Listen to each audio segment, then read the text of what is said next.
Hello, today we are going to be talking about what changes we have made to our robot and what it is going to look like going into the Open Qualifier event on February 3rd. Hello, world.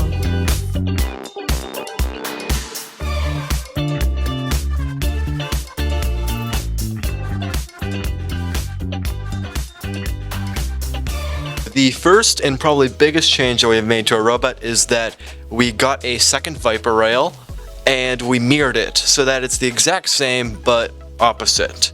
We also bought another Viper rail and built it just as normal, so we have two brand new Viper rails that we can use. We mounted them at a 45-degree angle just like we did before, or in the pretty much exact same location.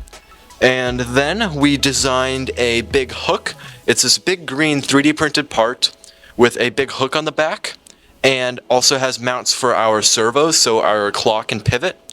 The purpose of this is to give us a hook so we can do a pull-up, as well as gives us a spot to mount our servos.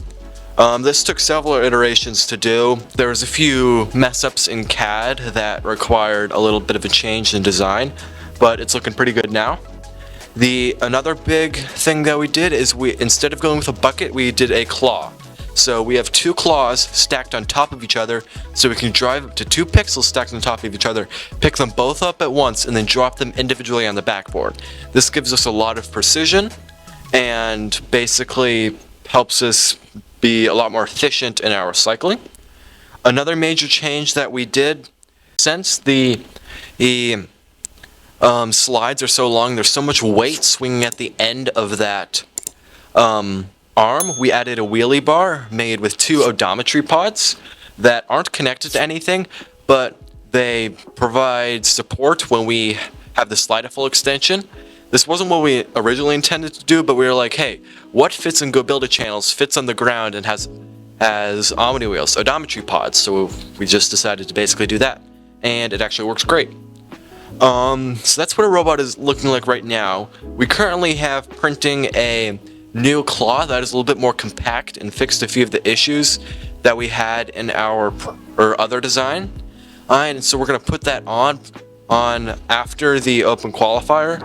And then other than that, our robot is pretty much what it's going to be going into state. Our robot will help us do this game pretty well. We're not going to be the most competitive team. We had a little bit of late start and a rough transition year here, but for one, being capable of doing a pull-up will be very beneficial. That's an extra 20 points at the end of the match, and not every team is going to be capable of doing that, and so that'll get us a lot of points, which will be really nice. Another factor that will help us with this game is how precise our claw is.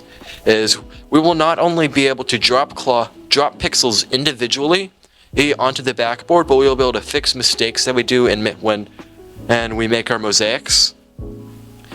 By rotating the claw backwards a little bit further and then sticking the tip of one of the claws into the hole in the mosaics and being able to scoot it around. And we are also quite fast cycling, and another factor about our team that makes our robot and pretty desirable to teams when we get into alliance selections is we have good teamwork, and we're willing to adapt our strategy to other teams' robots' strengths. We are hoping to do pretty good in this tournament, and then we will see how we do at state.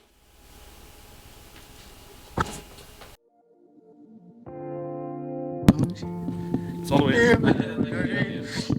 Last time during the intro. Hi guys, I'm Aidan. I hope you enjoy this interview. So, my personal opinion on the robot and driving it. It's a lot of fun, I have to say, but it's also very stressful because of how if you fail to drive the robot, everything can go downhill for your entire team.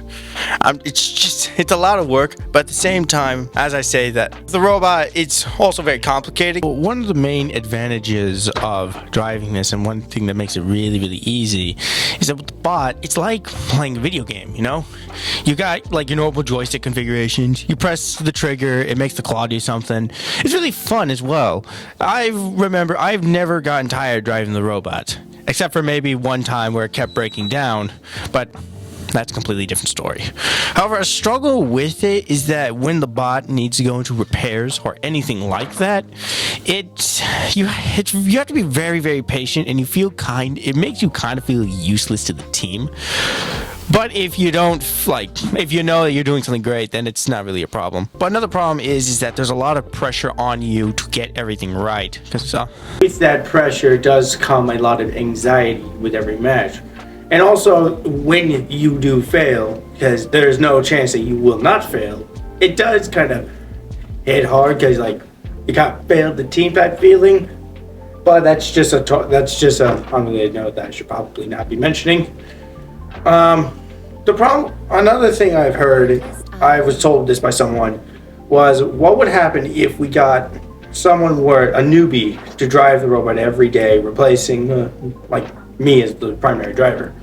The problem is that with these limited drivers, they would only be driving for such a little while. They would be replaced with someone that has nothing, no experience, drive for a little while, and the cycle repeats.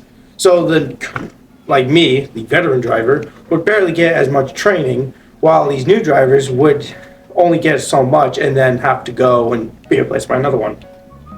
And I think that eventually a veteran driver would lose all the experience he has and become one of the newbies, as I call them. And it would just be a lot for a driver to just get back into the motion. However, you can manage to have two drivers, like the system we have currently with a primary driver and a secondary driver, for when one driver needs to take a little rest, the other one could just go and take his spot for one match or whatnot. It also helps when one is sick, the other secondary driver can get some driving in so he can get a bit better. Well, with that being said, driving is like a video game. That's really all I can say about driving. When you get to drive the robot, it's fun, but then when the robot gets taken away, it's not fun anymore, and you're just sitting around doing nothing. But yeah, that's my personal opinion on what driving is like coming from driving. This is Aidan Evan. Thanks for listening to the interview today. Perfect. So, what are these interviews going into? That's all.